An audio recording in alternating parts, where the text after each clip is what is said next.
அஸ்ஸலாமு அலைக்கும் வரஹ்மத்துல்லாஹி வபரகாத்துஹு. அல்லாஹ்வின் மாபெரும் கிருபையால் சகோதர சகோதரிகளின் ஆதரவோடும் நம்முடைய பசியில்லா மேலப்பாளையம் அறக்கட்டளையின் 3வது கட்ட பணியாக 65 ஏழை குழந்தைகளுக்கு புத்தாடைகள் எடுத்துக் கொடுக்கப்பட்டுள்ளது.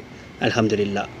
இதற்காக உதவிய அனைத்து சகோதர சகோதரிகளுக்கும் ரப்புல் ஆலமீன் இம்மையிலும் மறுமையிலும் நிரப்பமான நற்கூலியினை கொடுப்பானாக. ஆமீன். யா ரஹ்மான் யா ரஹீம் யா அல்லாஹ்.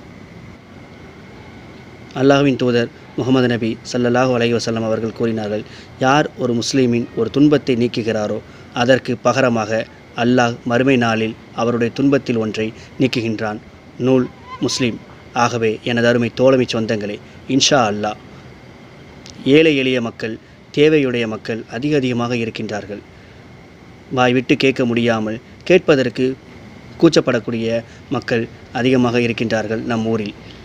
ஆகவே ஏழை எளிய மக்களுக்கு நாம் எப்படி நல்ல உணவை உண்பது போல நமது சகோதரர்களும் பெருநாளுடைய நாளில் நல்ல உணவை உண்ண வேண்டும், மன மகிழ்வோடு பெருநாளை கொண்டாட வேண்டும் என்ற நல்ல எண்ணத்தோடு நமது பசியில்லா மேலப்பாளையம் அறக்கட்டளையானது ஏழை எளிய மக்களுக்கு, தேவையுடைய மக்களுக்கு பெருநாள் கிட் வழங்க இருக்கின்றோம். ஒரு பெருநாள் கிட்டின் மதிப்பானது 600 ரூபாய் என நிர்ணயம் செய்யப்பட்டுள்ளது. பெருநாள் கிட் வழங்குவதற்கு அதிகமாக பொருளாதாரம் தேவைப்படுகிறது. அதற்கு உங்களால் முடிந்த பொருளாதார உதவியினை கொடுத்து உதவுமாறு உங்களை அன்போடு கேட்டுக்கொள்கின்றேன். ரப்புல் ஆலமீன் உதவி செய்யக்கூடிய அனைத்து சகோதர சகோதரிகளுக்கும் அவர்களது குடும்பத்தார்களுக்கும் இம்மையிலும் மறுமையிலும் கருணை புரிவானாக. அஸ்ஸலாமு அலைக்கும் வரஹ்மத்துல்லாஹி வபரகாத்துஹு.